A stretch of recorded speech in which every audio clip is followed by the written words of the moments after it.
মাসুদ কামাল ভাই, আসতে চাই যে সরকারের ভূমিকা, নির্বাচন কমিশন, আইন শৃঙ্খলা পরিস্থিতির প্রসঙ্গ নিয়ে কথা বলছিলেন।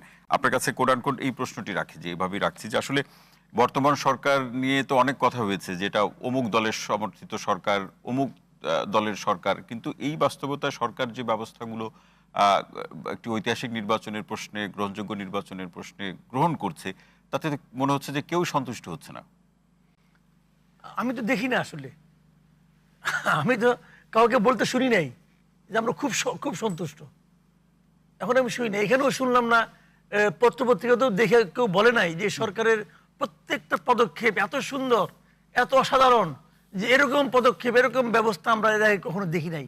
এরকম কাউকে বলতে শুনি নাই ভাই পর্যন্ত। আমি সবাই সন্দেহ। এখন ঘটনাটা জানেন, জি, আগে কি হতো, আগে অনেক সময় হতো কি, যে সরকারের উপর মানুষ সন্দেহ করতো সরকারের প্রতি কোনো জায়গায় পক্ষপাত দুষ্ট আচরণ করছে। এখন হলো এই সরকার এতই অদক্ষ যে পক্ষপাত দুষ্টতা দেখাতে গেলেও তো এক ধরনের দক্ষতা লাগে, যে আমি দুইজনের মধ্যে উনাকে সাপোর্ট করবো, কিন্তু উনি টের পাবে না, উনি টের পাবে না। এটা কিন্তু হয়ে যাওয়ার পরে টের পায়, আগে টের পায় না। এটা কিন্তু দক্ষতা লাগে, এদের এই দক্ষতাও নাই। বাস আমি সবসময় বলি যে আমার দেখা মতো বা এই বছর এত বছরের জীবনে এরকম অদক্ষ সরকার আমি জীবনে দেখি নাই। ওনার দেখলে একটা মাত্র দক্ষতা আছে, আমি মাঝে মাঝে কিন্তু অবাক হয়ে ভাবি ইউনূস সাহেবের একটা যোগ্যতা অসাধারণ। এটা হলো গিয়া যে উনি এতগুলি অযোগ্য লোককে একসঙ্গে করলেন কেমন কিনা, এটা কিন্তু এটা বিরাট যোগ্যতা। মানে আমি একটা লোক পাইলাম না যে লোকটা নাকি মনে করেন যে দুর্দান্ত পারফরমেন্স দেখালো, এবং উনি এতগুলি জোগাড় করিয়া নির্লিপ্ত ভাবে চুপচাপ বই থাকেন। ওনার কিছু যায় আসে না, জিজ্ঞাসা করলে মাঝে মাঝে বলেন যে আমি একটা ইতিহাসের শ্রেষ্ঠ নির্বাচন উপহার দেব। মানে এতজন সম্মানিত উপদেষ্টারা কাজ করছেন, তার মধ্যে একজনকেও আপনার যোগ্য মনে হচ্ছে না? তুলনামূলক ভাবে দেখলে দুই একজন তো আছেই, তুলনামূলক ভাবে দেখলে তো এদের মধ্যে বেটার। আচ্ছা, এদের মধ্যে একজন বেটার আছে, আমি বলি আপনাকে, ওই যে যোগাযোগ এবং জ্বালানি বিষয়ক যিনি আছেন ফাউজুল কবির খান, ওনাকে আমি তুলনামূলক ভাবে বেটার মনে করি।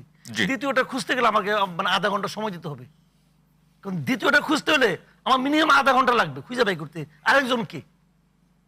তাহলে ঐতিহাসিক নির্বাচনের অঙ্গীকারের ভাই ভাই আমি বলি আপনাকে, উনি একটা নন পলিটিক্যাল লোক। আমি ইউনূস সাহেবের কথা বলতেছি। জি, বলুন। উনি এটা তো একটা ইলেকশন, তো একটা পলিটিক্যাল অ্যাক্টিভিটিস না, এটা একটা পলিটিক্যাল কাজ। এই পলিটিক্যাল কাজটা কিভাবে মানে গুটে আনতে হবে, এটা ওনার যোগ্যতার বাইরে এটা। এবং উনি এটা মানে এখন পর্যন্ত ওনার সুবিধাটা কি জানেন, প্রত্যেকটা পলিটিক্যাল পার্টি ওনাকে সাপোর্ট দিয়ে যাচ্ছে। সবাই কিন্তু মুখে মুখে বলে ভালো হচ্ছে না, অমুক হচ্ছে না, কেউ কিন্তু বলে না যে তুমি অযোগ্য, কেউ কিন্তু এর উচ্চারণ করে না। দুই একটা আমাদের মতো দুই একটা পাগল ছাগল করে, আর কেউ করে না কিন্তু। সবাই তাদেরকে বলে ঠিক আছে কামটা সারেন। ওইটা হয় কেন জানেন বলি ঘটনাটা। ধরেন আপনি বাসার মধ্যে আছেন, আপনার 2 বছর 2.5 বছরের বাচ্চা হাতে একটা ছুরি নিয়ে ঘুরতেছে, এখন আপনার লক্ষ্যটা কি হবো? বাবা কিছু করিস না, দে আমাকে দে, ওকে আমাকে দে, তোর চকলেট দেবো, মানে কোনো মতো গেলে ছুরিটা তুই ফালা। এই অবস্থাটা এদের, মানে সবাই আতঙ্কগ্রস্ত যে কোনো মতো ইলেকশনটা পার হোক।